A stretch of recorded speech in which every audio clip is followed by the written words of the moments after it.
Eh bien, bonjour à tous et à toutes, en ce jour béni par Coca-Cola et tous les magasins de jouets et de bouffe.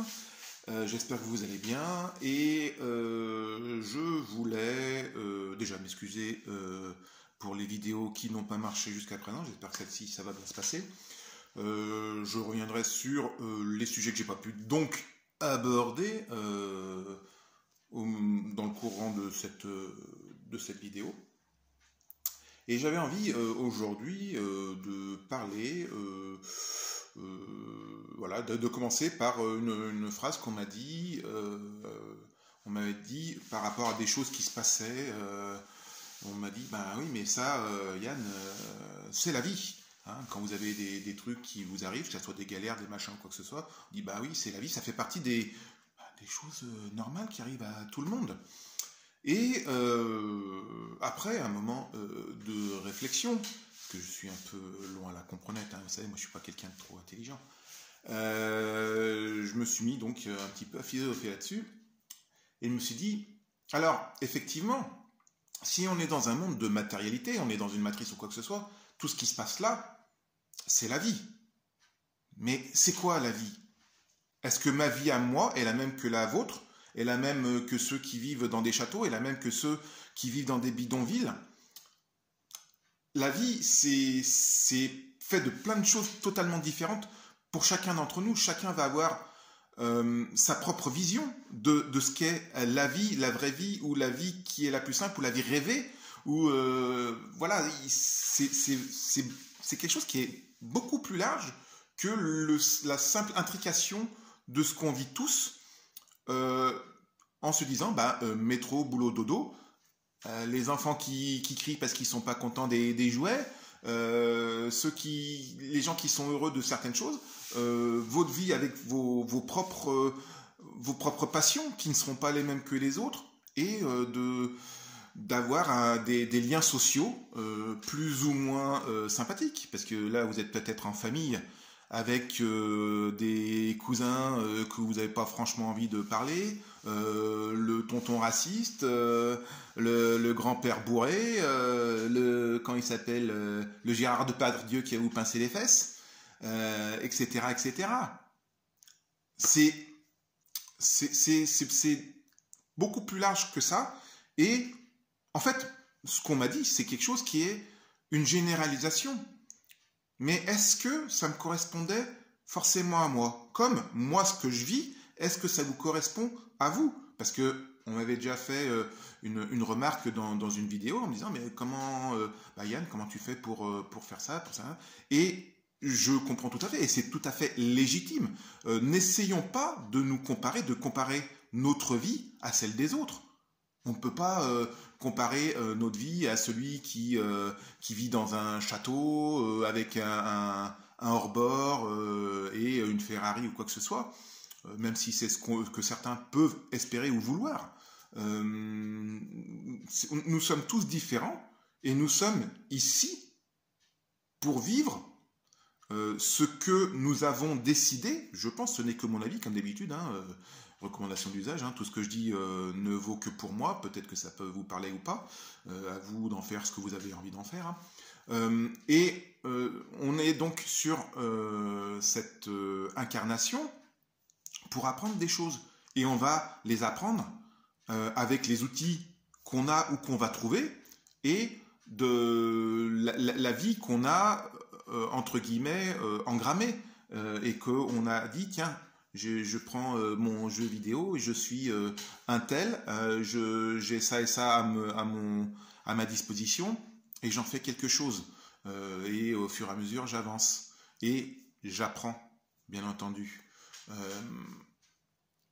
Donc, dire, ben, c'est la vie, qu'est-ce qu'on attend de la vie? C'est sûr que quand vous avez des choses, plus ça va, même si vous êtes quelqu'un qui est dans une grande spiritualité, et j'aime plus trop utiliser ce mot, parce que maintenant il est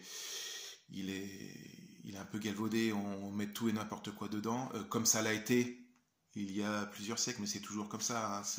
C'est toujours le fait que dès que vous avez quelque chose qui est là et qui peut faire du bien ou pas aux gens, c'est toujours grignoté par la matrice pour dire de récupérer énergétiquement quelque chose. Moi, je vous avais déjà raconté l'histoire de la personne, hein, du papy qui habitait vers chez moi. Donc, on est en sortie de périph', hein, à quelques kilomètres. Et en fait, lui, il est un petit peu sur les hauteurs d'une butte, derrière des arbres, hein, un petit peu enfoncé, pas trop, dans la forêt. Et on a un petit ruisseau, et il s'est construit sa petite cabane avec des palettes, une bâche et tout ça. Et il se fait chauffer son bois l'hiver, tout ça. Mais il ne demande rien d'autre, hein. Il a déjà été récupéré par les services sociaux pour le mettre dans quelque chose de bien ou quoi que ce soit. Mais lui, ça lui allait pas parce que c'était pas sa vie, ça lui allait pas du tout. Il était heureux quand il était là-bas. Et tu amènes des vêtements, des trucs comme ça, il les accepte. Ou pas. Mais il vivait simplement, chichement, comme on dit, hein, comme ça, et ça lui allait très bien, c'était sa vie. Pour lui, c'était ça, la vie. Pour certains, la vie, ça va être, comme je vous dis, d'être avec des yachts et absolument d'être dans cette peur que de perdre leur argent, de perdre leur maison, de perdre leur famille, de ne plus avoir d'amis, de ne plus avoir de lien social avec le boulot, quoi que ce soit. Et c'est la vie, ok. Mais chacun a sa vision des choses. Quand à un moment, vous vous rendez compte que ça vous crée de la souffrance et de la douleur, c'est que c'est peut-être pas le bon chemin. Ce n'est que mon avis.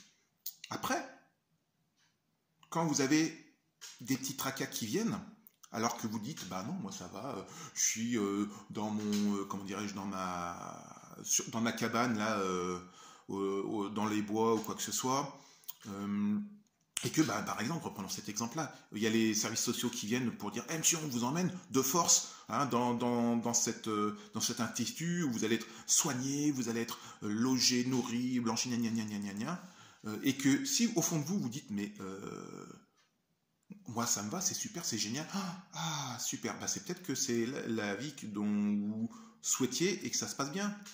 Référence au Chaboté, hein, conte de Barabas, il est pauvre, il devient riche, blablabla, vous la connaissez, je ne vais pas vous la refaire. Mais peut-être que justement pour cette personne, il dit, non, moi ce côté trop carré, cartésien, machin, ça me correspond pas. Et la matrice va venir vous chatouiller parce que quand vous allez bien, le côté matriciel qui est là, qui a des tendances pour moi à être un petit peu négatif, ce côté sombre va chercher à gratouiller là où elle voit un peu de lumière, hein, pour dire qu'elle veut que ça soit vraiment tout sombre, parce que ça gêne un peu une lampe torche, hein, au milieu de la nuit, ça éblouit un peu, hein. Donc elle va chercher par tous les moyens à avoir un peu plus de pouvoir, un peu plus d'énergie, en grignotant là où il y a de l'énergie, et l'énergie lumineuse. Une petite ampoule, une petite allumette ou quoi que ce soit, ça a plus d'énergie que toute la noirceur qui peut exister. Pour moi, c'est ce que je pense. Et dans cette vision, elle va essayer de gratouiller un petit peu. C'est comme un peu les milliardaires qui sont multimilliardaires. S'ils peuvent vous gratouiller 1 ou 2 euros, ils seront contents. Est-ce que ça va les enrichir plus? Non, mais c'est que c'est cette sensation de combler un vide, cette sensation de manque d'amour d'eux-mêmes qu'ils ont. Ils se disent, en comblant ça, je vais combler cette peur du manque, cette peur du vide, cet abandon, cette peur d'abandon et tout ça que j'ai pu ressentir, et il faut absolument que je sois là pour être le plus grand, du plus grand, du plus grand, et d'amasser, parce que c'est, hein, ou si je suis pas heureux, faut pas que les autres le soient aussi, même s'ils disent qu'ils sont merveilleusement heureux. Si tu es heureux avec 1 euro, tu peux être heureux avec 1 milliard. Et puis même 1 milliard, c'est peut-être suffisant. Même 1 million, ça serait peut-être suffisant. Pourquoi 1 milliard? Pourquoi 10 milliards? Pourquoi 100 milliards? C'est une affaire entre eux et eux. Hein, et s'ils ont besoin de venir consulter, ma porte est ouverte. Donc, quand vous avez ces petits gratouillages qui viennent vous voir, oui, c'est la vie matérielle. Vous vivez sur une île, dans un coin retiré, que vous n'êtes pas embêté, qu'il n'y a personne qui vient vous dire Ouais, alors là, vous avez construit une maison, bah, vous n'avez pas le droit d'avoir votre paillote, hein, et que, bah, voilà, bah, payez des impôts dessus. Oh, vous vous rendez compte, vous êtes dans un petit local poubelle, vous n'avez pas le droit, hein, ça dérange qui? Personne, mais légalement, moi, ça me dérange parce que vous avez du bonheur que moi je n'ai pas, hein. Alors pourquoi vous seriez heureux? Bah, très bien. Et c'est ça le truc qu'il faut voir dans tout ça, c'est comment est-ce que vous le prenez.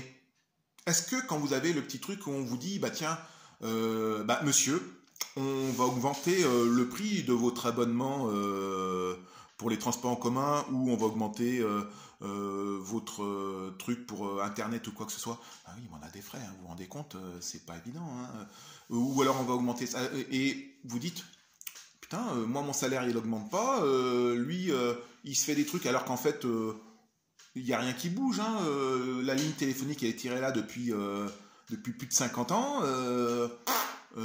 Pourquoi il fait aucun frais? Je ne vois jamais venir réparer quoi que ce soit, hein. Et quand on a un problème, on ne les voit pas venir, hein. Euh,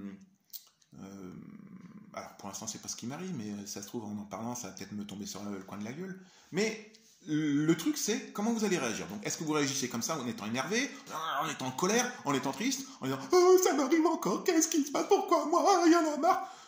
Est-ce que vous dites bon, tu veux faire ça, fais-le, moi ça me dérange pas, hein. S'il faut, je coupe tout, parce que j'ai vécu autant des cabines téléphoniques. Alors, oui, je suis un vieux con, je sais, mais je vais vous donner encore cet exemple, parce que je suis l'homme des exemples, des images. C'est joli les images. Et dans le village où j'allais, hein, celui où mon père est né, où j'avais fait donc la vidéo, vous voyez le petit fleuve qui est à côté, il est tout mignon, tout mignon. On avait une cabine téléphonique pour tout le village, quoi. Et c'était pas genre le forfait tu payes tant par mois, c'est tu mets des pièces et quand tu téléphones, ça tombait vite, hein. Mais j'ai connu ça et on téléphonait pas toutes les 2 secondes pour dire hey, t'es où? Bah à l'autre bout du téléphone, hein. Et voilà, on arrivait à vivre. Oh, vous vous rendez compte? Même il y a 500 ans, même Jeanne d'Arc, elle avait pas le. Bon, elle avait Free, elle avait tout compris, mais elle avait pas l'internet et tout ça. Ils arrivaient à s'en sortir. Moi, je suis pas pour dire que c'était mieux avant. Je dis juste que je suis content de vous parler via Internet et ces fameux petits trucs tout plats qui s'appellent des téléphones. Mais j'ai eu la chance, parce que je pense que c'est une chance, de connaître un moment où on avait moins. Ce qui fait que si du jour au lendemain, à cause de X ou Y raison, imaginons qu'il y ait une guerre qui se passe comme ça se passe dans d'autres pays sur cette planète, ce qui est incroyable.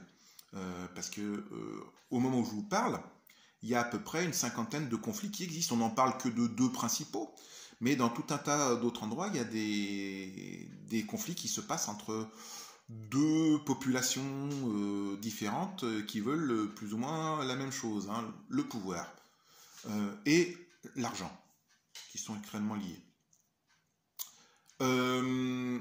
Donc, on se rend compte que si moi personnellement tout s'écroulait quoi que ce soit, personnellement j'ai déjà vécu, j'ai déjà connu, voilà, je dirais bon on a eu, on a moins, ça va. Pour les jeunes générations qui n'ont pas connu ça, ça peut être compliqué de dire ah j'ai vécu dans un monde idyllique où on avait tout quoi que ce soit. Comment on fait pour manger si on n'a pas de chasser? Ah je ne sais pas. Pêcher? C'est l'arbre où il y a les petits fruits. Il y a un arbre qui fait des pêches. Ça vient pas directement, ça n'est pas dans des barquettes en plastique. Hein, ah là, comment on fait? Donc, d'où l'importance d'apprendre des choses différemment. Imaginons que là, il y ait une bombe électromagnétique qui fasse que tout ce qu'on a n'existe plus. On n'a plus d'internet, de téléphone, donc de moyens de communication extrême, hein, à part le bonjour monsieur, salut voisin, comment ça va? On n'a plus de véhicules qui ne pourront plus rouler, sauf s'ils sont électriques. On n'aura plus d'eau au robinet. C'est logique parce que c'est alimenté avec la pression par des pompes électriques. On n'aura plus Quoi d'autre? Tout ce qui est magasin quoi que ce soit ne pourront plus être livrés quoi que ce soit. Donc on va arriver à se retrouver à faire comme ça se passe dans n'importe quel pays qui subit la guerre, de se débrouiller. Et là, posez-vous la question, qu'est-ce qui se passe? Imaginons que, pareil, comme en des temps reculés, il y ait des personnes qui envahissent. Qu'est-ce que vous faites? Les bombes arrivent. Imaginons que ça se passe comme dans les pays actuellement où ça se passe. Est-ce que vous fuyez en disant « Oh là là, il faut absolument que je m'en aille, autrement je vais mourir ou quoi que ce soit » et pour risque de rien avoir de plus derrière? Personnellement, ce n'est que ma façon de voir les choses. Je pense que là où je suis, j'y suis. Et si c'est comme ça ailleurs, pourquoi aller ailleurs? Je reste là, et puis si c'est mon dernier jour, c'est mon dernier jour. Mais parce que moi, j'en suis arrivé à une certaine vision des choses où je le prends sereinement et que je n'ai pas d'enfants à protéger et que s'il y a des personnes qui ont besoin d'être protégées, je les accueillerai. Mais c'est ma façon de voir les choses. J'ai peut-être, comme diraient certains, moins de choses à perdre, ou peut-être plus, mais c'est moins dérangeant. C'est la vie. Voilà, c'est chacun a sa vie. C'est ma vie. C'est comme ça que moi, je la vois. Et je comprends tout à fait que d'autres la voient différemment, parce qu'on est tous différents et on a tous un degré de, alors je dirais pas de sensibilité, mais de vision des choses qui est différente. C'est propre à chacun. Mais cette vie-là de matérialité n'est pas la mienne. Moi, comme je l'ai dit, quand on est sur le bon chemin, tout rayonne ou quoi que ce soit. Imaginons, prenons l'exemple de personnes pieuses, hein, ou qui croient en certaines choses, comme le Dalai Lama, il a une vision assez spirituelle des choses.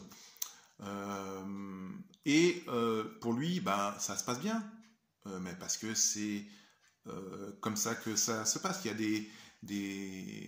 les moines Shaolin qui sont autour de lui, qui assurent sa défense, d'autres qui ont la fonction de cultiver le jardin, d'autres de prêcher en dehors du temple, voilà, de nettoyer quoi que ce soit. Chacun a sa propre fonction. Voilà, tout le monde en est content parce que c'est comme ça qu'il est catalogué dans le truc. Mais c'est peut-être pas forcément facile. Et quand il y a quelque chose qui se passe un peu compliqué, leur philosophie c'est de dire oui, mais ça c'est parce que j'ai acté ce contrat, c'est sûr, je suis moine Shaolin, je suis obligé de faire des courbatures, de savoir utiliser les armes, voilà, mais c'est comme ça que je l'ai vu, et c'est pas pour ça qu'ils ont la vie plus facile, mais c'est que dans l'engrammage qu'on a, dans ce qu'on fait, on se dit, c'est comme ça que ça doit aller. Sauf que on se rend bien compte que autour, la matrice vient quand même grignoter encore des choses. Hein. Le Tibet, ils sont toujours encore en guerre contre la Chine. Enfin, c'est la Chine qui essaye de grappiller le pouvoir. Parce que c'est dérangeant qu'il y ait des personnes qui soient dissidentes et qui n'aient pas la même pensée et qui puissent faire de l'ombre en disant s'il n'y a que le mal qui existe et qu'il n'y a pas de bien, fatalement on se dit c'est la norme. Si dans un pays qui est tout le temps en guerre, où tu vois que des meurtres, des massacres ou quoi que ce soit, et qu'il n'y a personne qui a une bonté d'âme, tu dis oui, c'est normal, on est là pour se battre. Imaginons que dans ce monde il n'y ait que des vikings contre des morts, contre des visigoths, contre des machins, tout ça, et qu'il n'y ait rien d'autre à côté, et qu'il n'y ait que des démons ou quoi que ce soit, ils ont l'habitude de faire ça, pour eux, c'est la norme. Il n'y a pas de problème. Tandis que si un jour il y a imaginons un démon qui dit mais je m'appelle Lucifer, je suis finalement gentil et je suis porteur de lumière comme mon nom l'indique, Lucifer, Lux, enfin voilà, ils vont dire mais on peut être comme ça finalement, putain, ça a l'air d'être moins fatigant, c'est sympa, et si j'essayais, et petit à petit ils peuvent aller dire tiens, si on faisait la paix, la quoi, on va appeler ça paix, hein, parce que guerre on connaît, mais paix, pourquoi pas. Et c'est ça qui est un petit peu, enfin, chacun aura son propre truc.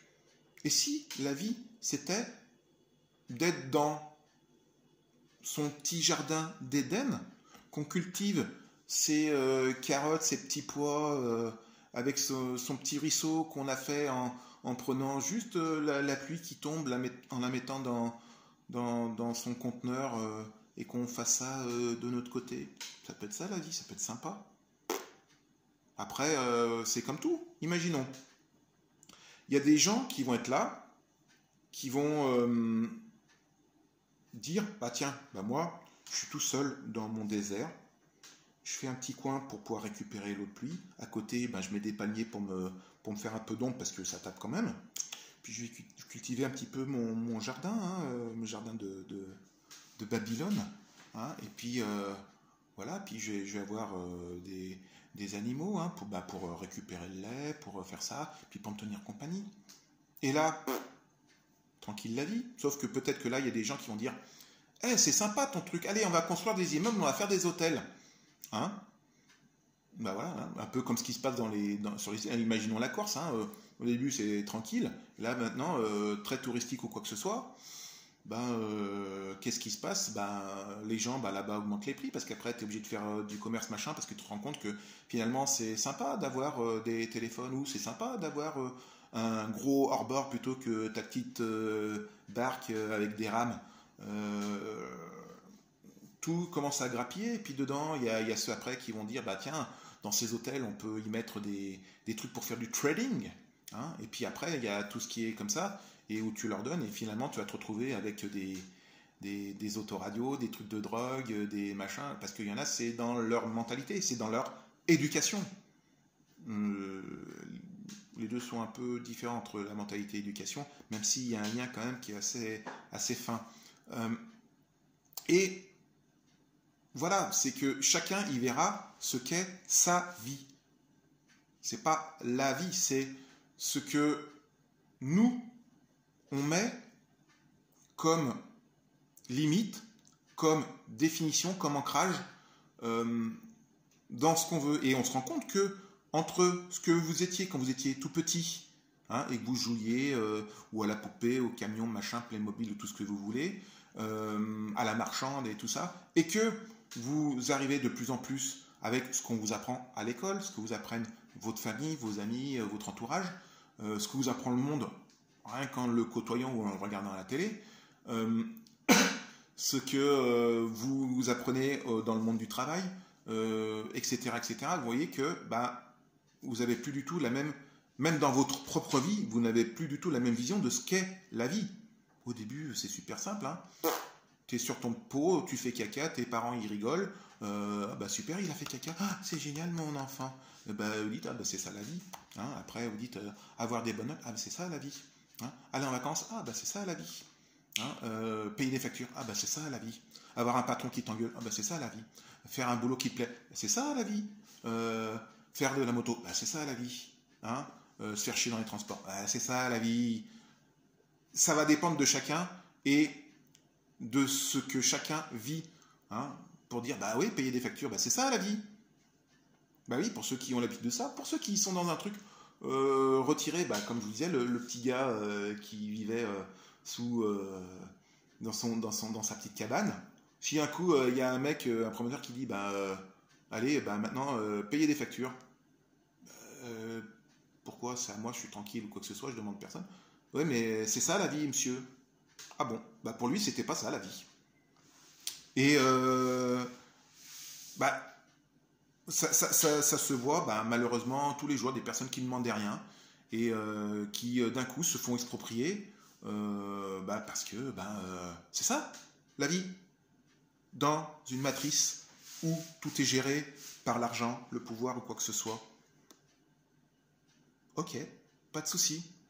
Mais c'est pour ça que en étant dans quelque chose de positif, en étant dans une énergie où on dégage quelque chose, où on dit la vie est belle, et puis c'est ça, et puis tu veux faire ça, tu veux construire quelque chose, tu veux m'exproprier, pas grave, j'irai ailleurs, jusqu'au moment où je pourrai pas, mais c'est pas grave, je vivrai bien.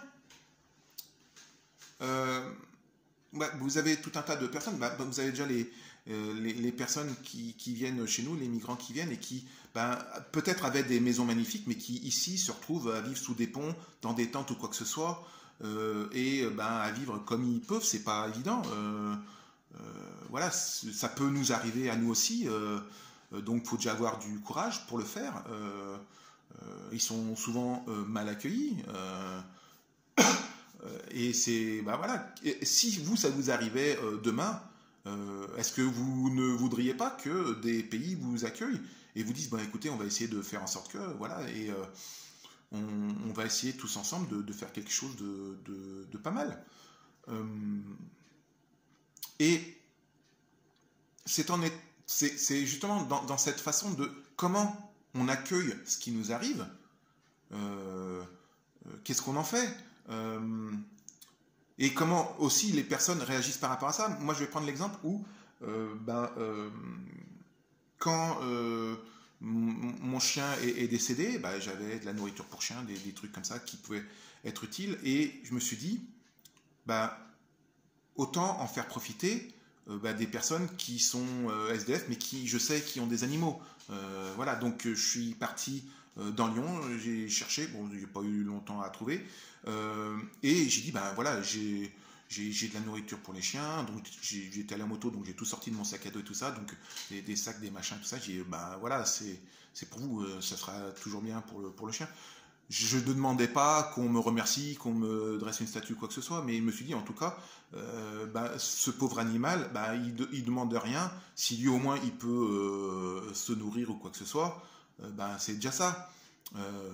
Il a pris, il m'a pas dit merci, mais je m'en foutais, parce que même le chien m'a pas dit merci, mais j'attendais pas ça. Je dis, au moins, pour moi, je sais que cet animal-là, il va manger au moins pendant quelques jours, hein, voire quelques semaines, tout dépend comment il le nourrit, mais voilà. Et en partant, il y avait un de ses collègues qui était là, il disait ouais, tu me donnes ton sac à dos? Bah, on a peut-être besoin, mais peut-être que lui en avait plus besoin que moi. Et je dis, ouais, c'est pas grave, je m'en prendrai un autre ou quoi que ce soit. Et voilà, il n'a pas dit merci non plus, mais qu'est-ce qu'on attend dans cette vie? Est-ce qu'on est là pour dire on va rayonner? Est-ce que on va dire, le sentiment de dire j'ai quand même rayonné un petit peu, non égotiquement, bien entendu, parce qu'on dit, vous avez vu ce que j'ai fait, oh, hein, mettez-moi dans le journal, bip bip bip, hein, je vais te dire dans une vidéo, tiens, maintenant vous pouvez me féliciter quand même un petit peu, hein, mettez-moi des likes, des pouces bleus en dessous, s'il vous plaît. Non, je déconne, hein. J'aurais dû prendre un autre exemple alors. J'en trouverai un autre. Mais voilà, quoi, tout dépend de l'énergie que vous mettez dedans, tout dépend de la force que vous mettez dedans. Ah, et ça me permet de passer sur la vidéo que j'avais pas pu faire, j'avais marqué « Envoie-moi de la force ». Parce qu'en fait, des fois, quand vous êtes justement dans des moments où c'est un peu compliqué comme ça, par exemple que vous devez passer votre bac ou votre permis de conduire, ou que vous avez un dossier important à votre boulot, ou que vous avez des personnes que vous n'avez pas envie de voir et tout ça, ou des moments compliqués parce que vous avez perdu un être cher, etc. etc. Vous êtes avec des personnes et vous dites envoie-moi de la force, s'il te plaît, envoie-moi des encouragements, ou des personnes qui viennent là et qui sont autour de toi, je suis de tout cœur avec toi ou quoi que ce soit. Et ça fait partie des choses, hein, on est tous humains et on a besoin de ça, pardon. Et on se rend compte qu'en fait, même si on est des millions à donner de la force à quelqu'un, hein, un petit peu comme dans Dragon Ball Z, hein, où il demande la force de tout l'univers pour arriver à battre Freezer, on se rend compte que vous pouvez avoir énormément d'autour de vous. Si vous n'acceptez pas cette force-là, cette énergie-là, ou même si ces personnes vous donnent cette énergie-là, vous pouvez quand même louper votre permis, louper votre bac ou quoi que ce soit. Premièrement, peut-être parce que c'est pas écrit comme ça. Deuxièmement, parce que vous avez perdu, vous n'avez pas suffisamment confiance en vous. Exemple. Roi des exemples. Hein. Moi, quand j'ai passé mon permis de conduire, j'étais quelqu'un qui avait beaucoup de peur en soi et j'avais absolument pas confiance en moi. C'est un peu moins le cas. Je dis pas que je suis blanc-bleu là-dedans non plus. Ça dépend des jours. Ça arrive à tout le monde d'être fatigué, quoi que ce soit. Hein, on peut se poser des questions, je vous ai déjà dit. On peut avoir la foi, mais la foi ne peut exister s'il n'y a pas de doute pour éprouver cette foi. Autrement, c'est juste du moutonnage, on suit et on ne s'éveille pas. Ce n'est que mon avis. Donc, pour mon permis, j'y suis allé, flippette, et j'y suis allé. Ah, j'avais peur, et à cette époque-là, hein, donc ça date, la moindre petite erreur, éliminée. Donc je m'amène, je commence, je pars, au bout de 5 minutes, j'arrive dans une côte, et on me dit, bah faut tourner à gauche, clignotant, rétro, machin, tout ce qu'il faut et tout, et je laisse passer la voiture qui va en face, en côte, j'essaie de passer, pouf, je cale. J'ai dit, oh putain, aïe, c'est foutu, j'ai loupé mon permis, c'est mort. J'ai dit, bon bah, on va continuer. Eh ben, qu'est-ce qui s'est passé? Tout ce que j'avais peur de quoi que ce soit. J'ai tiré le frein à main, j'ai redémarré, rétro, clignot, machin, il n'y a personne. Démarrage en côte, je tourne tranquille et je dis, ben, c'est mort, c'est foutu, allez, on va continuer les 15 minutes qui restent. Et finalement, en ayant lâché cette pression que je m'étais mis moi-même, hein, ben, au bout du compte, elle dit, ben, écoutez, bravo, ça vous fera un beau cadeau d'anniversaire, vous l'avez? Alors que je pensais réellement pas l'avoir. Mais la pression, je me l'étais mise moi-même, de peur de louper, parce que c'était important pour moi, à cette époque. Ça signifiait les libertés. Hein. Voilà, en fait, on se rend compte que on est les seules personnes qui pouvons nous donner cette force-là, cette immense force qu'on a, quand tu lâches toutes les peurs, quand tu lâches tout ce qui est autour et qui fait en sorte que tu ne puisses pas y arriver, hein, que tu loupes ton bac, que tu loupes ton permis, que tu n'arrives pas à ton dossier ou quoi que ce soit.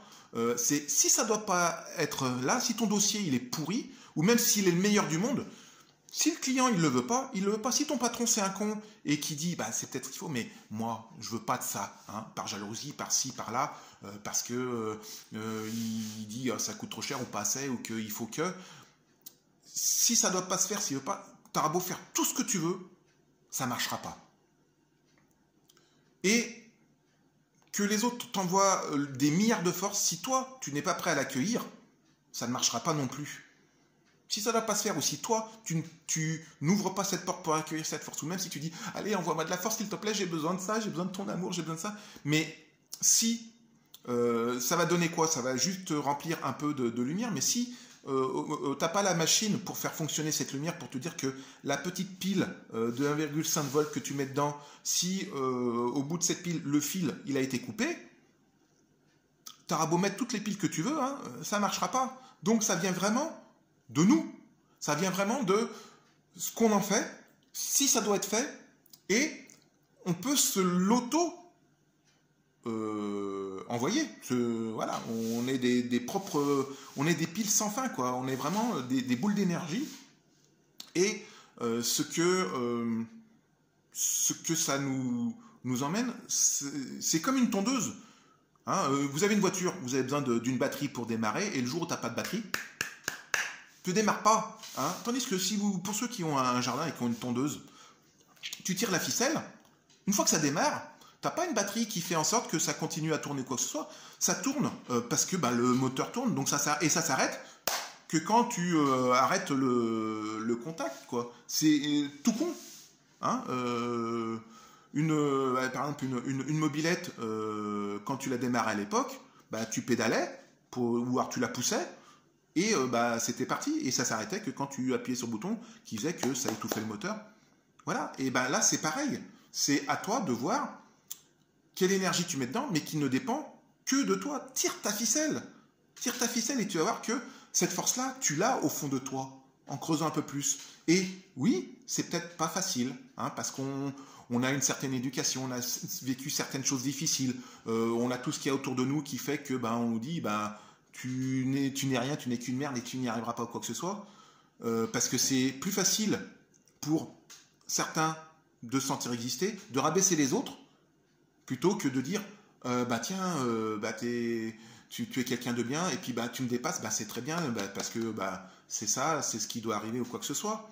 Et moi, je vous encourage à vous exprimer et à devenir mieux que moi. Hein, moi, je resterai tranquille dans mon petit trou à rats. Puis, vous serez content. Non, mais voilà, je pense que c'est ce qu'il y a de bien et c'est ce qu'il y a de mieux. Reprenons l'exemple de la tondeuse. Une fois que tu as tiré sur ta ficelle, bah, ta ficelle, elle fait plus rien. Hein, c'est quoi? Bah, c'est un bout de ficelle. Et puis, tu peux très bien avoir un truc. Tu démarres et puis tu mets de côté pour dire, bah merde, alors maintenant, on n'utilise plus. Hein, une fois que tu as démarré et puis que ta tondeuse, elle part et que peut-être que tu l'arrêteras jamais ou quoi que ce soit, bah, la ficelle, elle a juste fait sa fonction, elle est là. Et c'est pas elle qui tond la pelouse. Est-ce que c'est grave?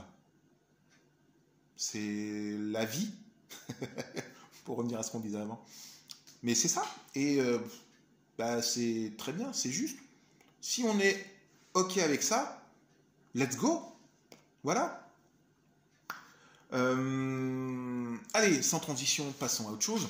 J'avais lu sur Facebook, hein, Internet ou tout ce que vous voulez, hein, une phrase du célèbre philosophe que moi j'aime bien, qui s'appelait, alors je vais vous dire la phrase, c'est le chômage existe car il y a du travail.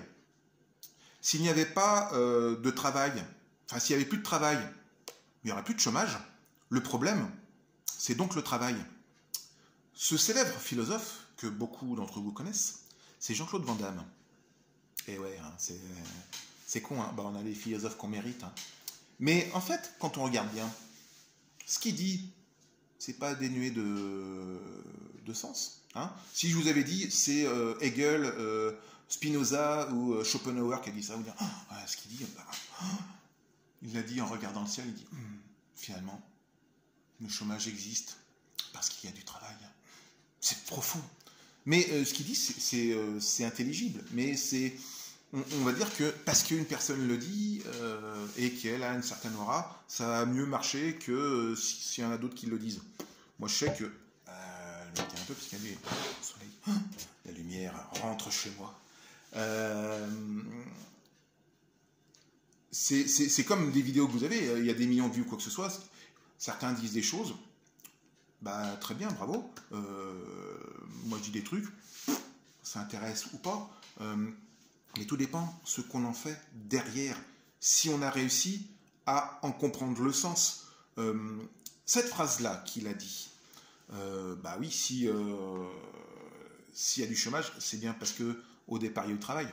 T'enlèves le début, bah, ça t'enlève les conséquences. Si t'enlèves un truc, t'enlèves les conséquences qui en découlent. Donc, bah, le travail, on va dire que c'est le problème. Bah, les conséquences du travail, bah, c'est que si t'en as pas, t'es au chômage. Mais prenons ça. Alors, ce ne sont pas des contraires. Hein. Le chômage n'est pas le contraire du travail. C'est une conséquence. Et c'est tout à fait logique.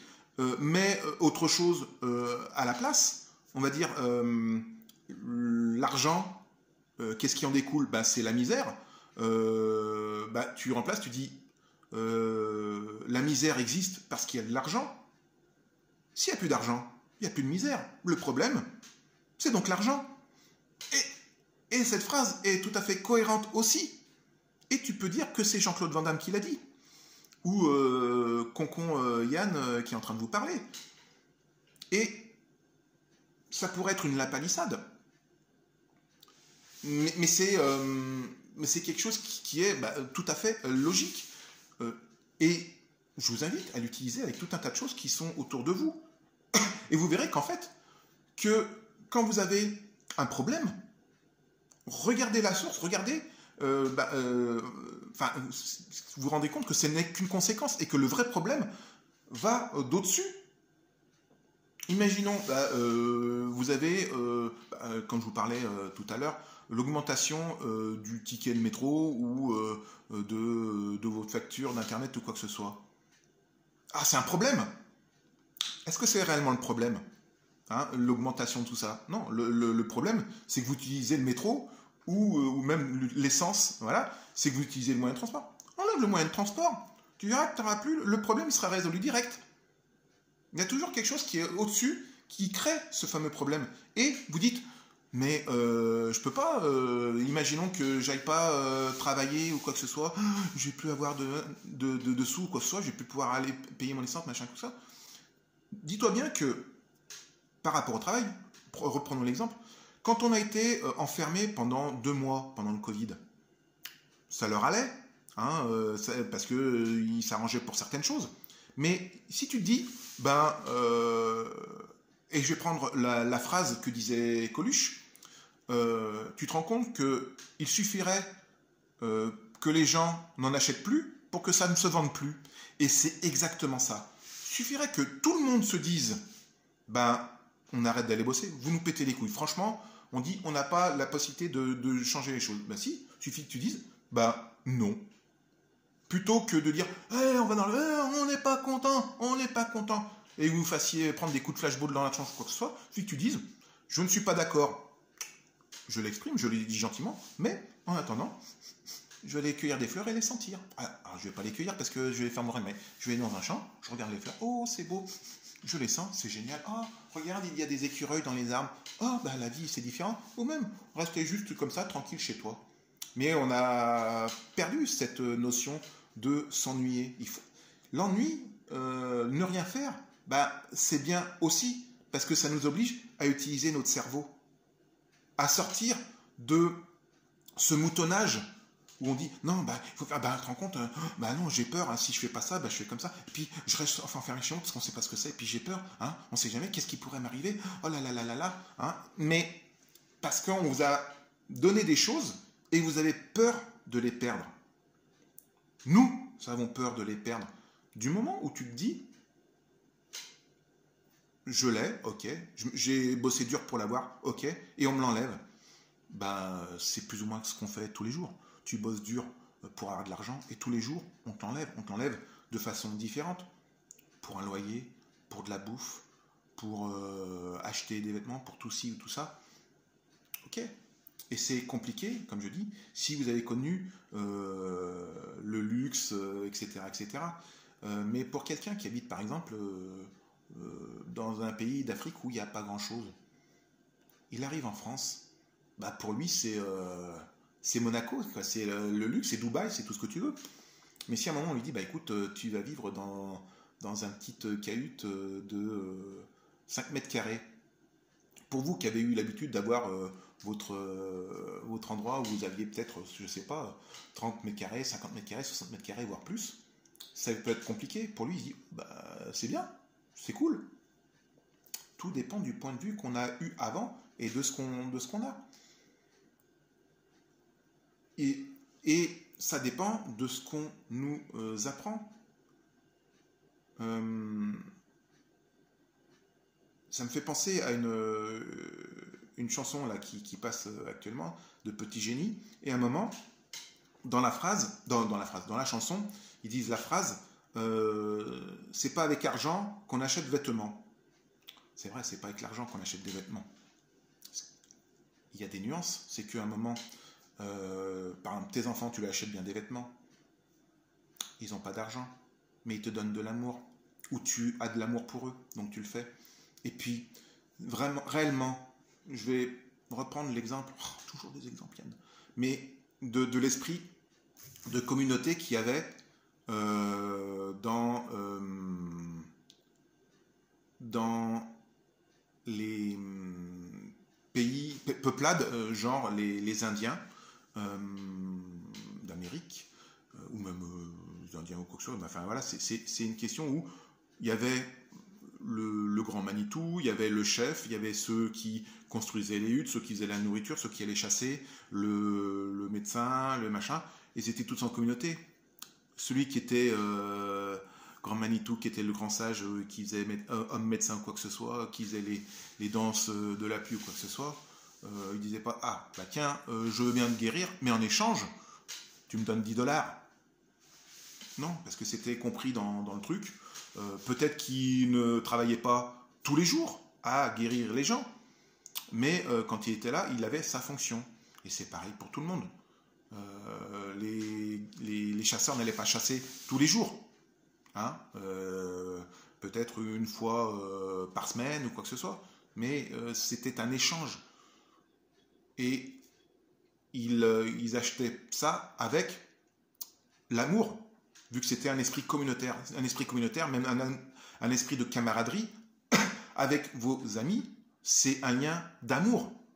Faut pas confondre l'amour et le sexe, c'est deux choses qui sont différentes, qui peuvent être imbriquées certaines fois, mais une relation amicale forte c'est considéré comme une relation d'amour.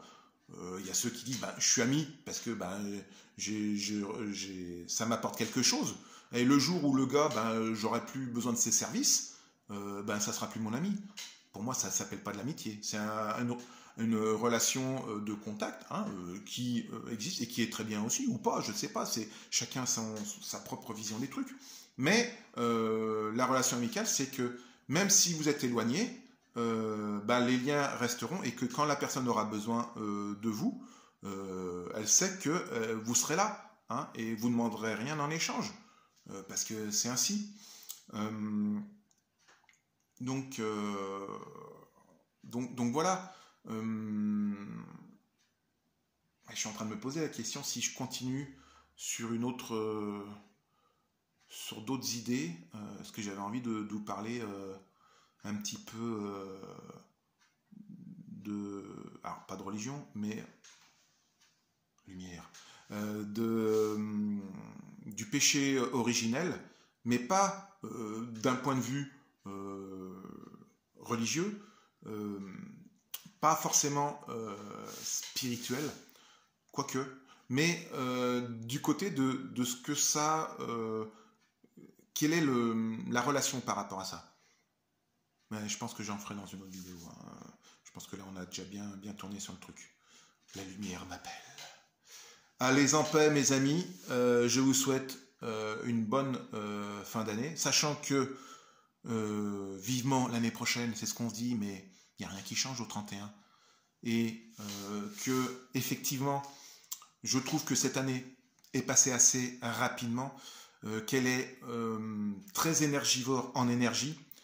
Bah oui, énergivore, je suis con, voilà. Mais elle bouffe beaucoup d'énergie pour nous tous, que certainement la plupart d'entre vous êtes en vacances. Profitez-en pour souffler, régénérez-vous, parce que ça va être un peu plus chaud pour la suite.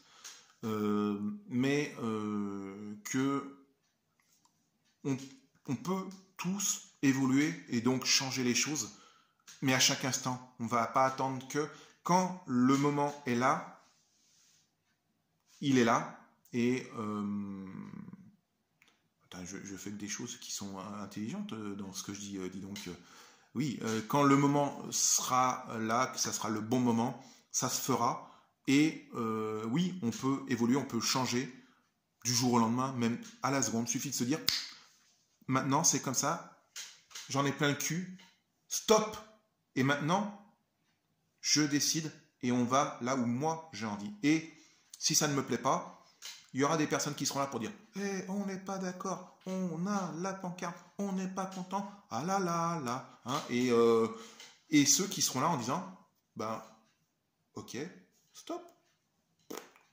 Et je vais dans mon coin, je vais dans mon champ. Et si quelqu'un veut m'en déloger, je dialoguerai. S'il me tape, accessoirement, je me défendrai. Mais je resterai dans cette position de tu crois que tu as gagné, mais en fait, si tu utilises la violence, c'est que tu as perdu. Alors oui, physiquement, tu auras gagné. Oui, tu auras peut-être le terrain comme ça. Mais au fond de toi, karmiquement, est-ce que tu auras réellement gagné ? Quand il y a quelqu'un qui vient en disant c'est comme ça et tout ça, j'en reviens à c'est la vie. La personne vient et dit c'est comme ça, alors tu dis je vais appeler, vous vous rendez compte, est-ce que c'est normal d'avoir augmenté les prix ou quoi que ce soit? Oui monsieur, ça fait partie des choses, tout le monde fait ça et tout ça. Si toi tu t'énerves, lui il va s'énerver aussi, et qui est-ce qui aura gagné? Aucun des deux. Parce que dans les deux, vous serez partis dans des énergies négatives. Et vous êtes perdants tous les deux, parce que toi, tu auras perdu de l'énergie, lui, il en aura perdu, parce que il aura raison, il aura tort, on s'en fout. Tous les deux, vous auriez tort. Si il part en disant, tu lâches l'affaire, en disant, Ah, il y en a marre maintenant, allez, c'est bon, t'as gagné, allez, j'ai payé, parce que de toute façon, c'est comme ça, c'est la vie. Hein. Lui, il dira, bah, j'ai gagné, ou il dira, bah, j'ai fait ce que mon patron m'a demandé, parce que le pauvre gars au bout du téléphone, lui fait juste son boulot, hein, à lui de savoir si ce boulot-là lui va ou lui va pas. À un moment, il va peut-être se réveiller en disant, bah, en fait, je suis juste un pion dans ce monde de matricialité. Toi, tu es là, ils ont encore gagné, hein, il y en a marre, allez hop, allez, je paye, et puis c'est pas grave. Ou tu te dis réellement, c'est pas grave. Eh ben, si ça fait partie des choses, ok, ben je paye. Jusqu'au moment où tu dis, bah, j'en ai besoin de ça. Ouais, j'en ai besoin d'Internet, donc je vais payer. Ok, ça augmente. Bon, bah, ça fait partie des choses. On ne m'augmente pas mon salaire. Ok. Mais au jour où je pourrai plus payer et qu'on sera des millions à plus pouvoir payer, comment ils vont faire? Bah, ils vont faire comme ils ont fait il y a quelques années, parce que tout est cyclique. Et bah, ils rebaisseront les prix, parce qu'ils verront que bah, si plus personne n'achète, bah, ils perdent. Donc fatalement, c'est ce qui s'est passé pour mon époque.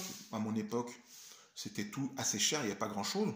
Ils ont ouvert à une mondialisation en baissant les prix. Hein. Il y a des acteurs qui ont fait en sorte que tout un tas de choses deviennent de moins en moins chères. Bah, qu'est-ce qui s'est passé? Il vaut mieux avoir 1000 clients à 1 euro qu'un client à 1000 euros.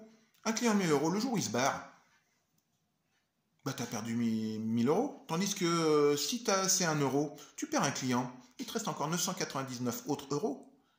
Et bah, c'est plus intéressant. Alors oui, après tu augmentes ton truc qui valait 1 euro, tu le vends 1000 euros. Bah, ça peut marcher, tu vas être milliardaire, mais après, si les gens se réveillent et disent, bah, finalement, est-ce qu'on en a besoin? Hein, est-ce qu'on a besoin d'écouter ce petit guignol là qui est en train de nous parler? Clic! J'oublie. Bah voilà, vous pouvez le faire, ça aussi.